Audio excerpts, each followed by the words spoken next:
Di po ba, mga kababayan? Mahirap, hindi basta-basta. Tignan nyo nga yung ano, tignan nyo, eto na lang ha, para mapatunayan ko na hindi basta-basta ang mga botante ngayon.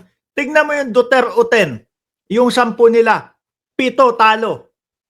Tapos yung mga kababayan nila o yung mga tagahanga nila dito, susugod-sugod dito, sasabihin, iyak ka boy, Mark Ramos. Ako pa iiyak, anak ng tinapa, 7 talo sa kanila.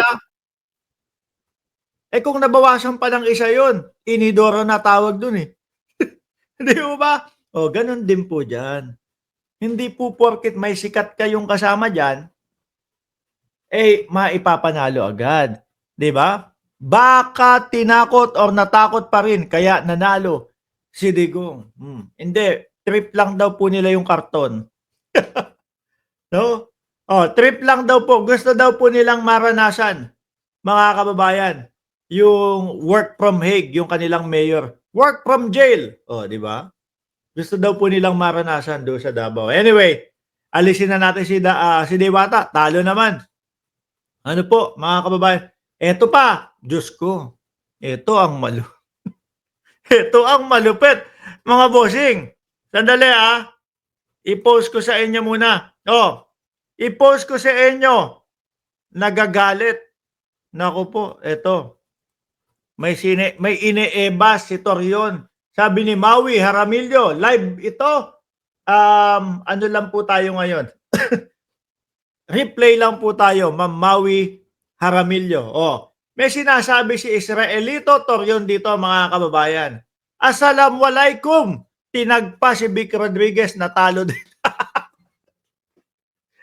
Nagsusumbong pa kay Vic Rodriguez, natalo din.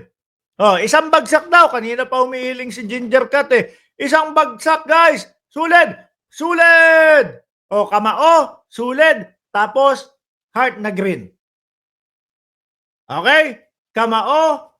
Heart na green. Tapos, suled. Okay? Israelito Torion. Sino po yan?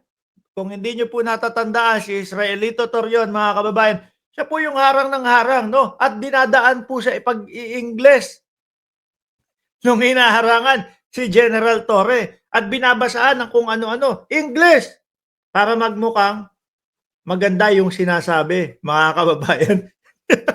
Yung style ni Torion eh. Oh, sabi, Assalamualaikum. Oh, warat matulahali wa barakatuhu. Oh, yan. Pasensya na po hindi ko po binabastos yung mga kapatid nating Muslim. Hindi lang po talaga ako sanay basahin yung ganyan. Oh, on behalf of Pastor Apollo Sikibuloy, no? We sincerely thanks the million of Filipinos who supported his senatorial bid. Ilan po ba ang nakuha na boto ni Buloyski? Miyembro po ng Dos Oblos. Sino naman? Sasabihin, Mark, eto na naman tayo. May bago ka na namang salita eh. No? Dos Oblos ho, mga kababayan, miyembro si Kibuloy ng Dos Oblos. Yung isa, si Digong. Oh, nasa Oblo. Oblo number 1, Digong. Oblo number 2, Kibuloy. Oh, Dos Oblos ho. No? Ang nakuha po na boto ni Kibuloy, 5 milyon, mga kababayan. Mukhang ayaw nilang pumayag. Mukhang hindi naniniwala ang kampo ni Kibuloy. No? Mukhang hindi naniniwala ang kampo ni Kibuloy na 5 milyon lang ang nakuha nilang boto. Basahin natin. Your trust and belief in his message of truth. Alin doon? Yung meron siyang doorknob na diamante? Kanya ang universe? May 5 milyon naniwala doon? Oh, your trust and belief in his message of truth, justice, and accountability have been truly moving. Indeed, no injustice can stop a people awakened and united in faith and conviction. Pero ang ating laban ay hindi natatapos sa eleksyon.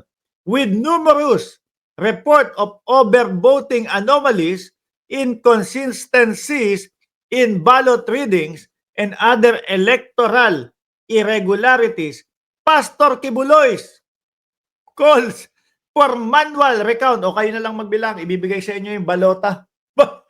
Hanapin mo yung mga pangalan ni Kibuloy, i-manual ninyo yun. Di ba? Naghihingi pa ng manual, mga kababayan.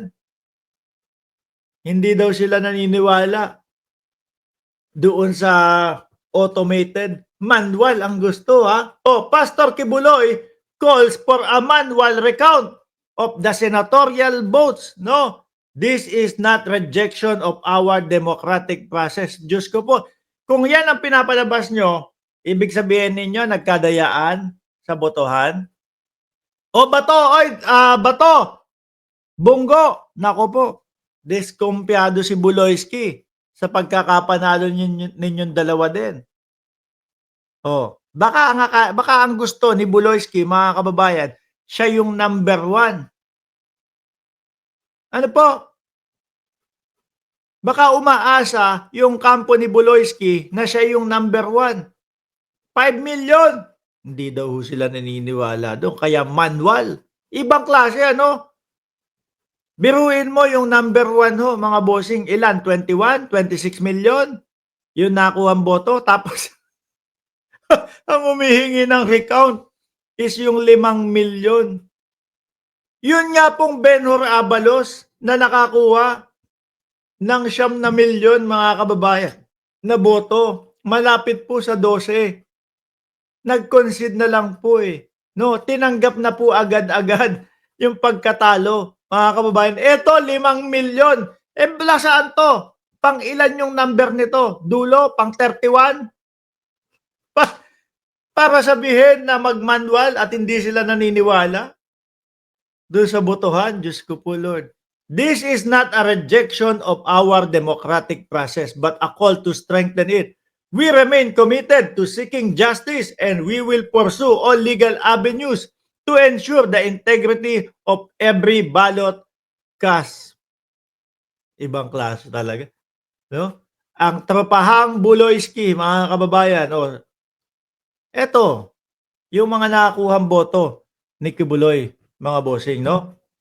Sabi dito, Apollo Carion Kibuloy. O, yan daw yung mga boto niya, mga kababayan. Quezon City, may 63,402 na bumoto kay Buloyski. O, Caloocan, may 33,000. Marikina, may 11,230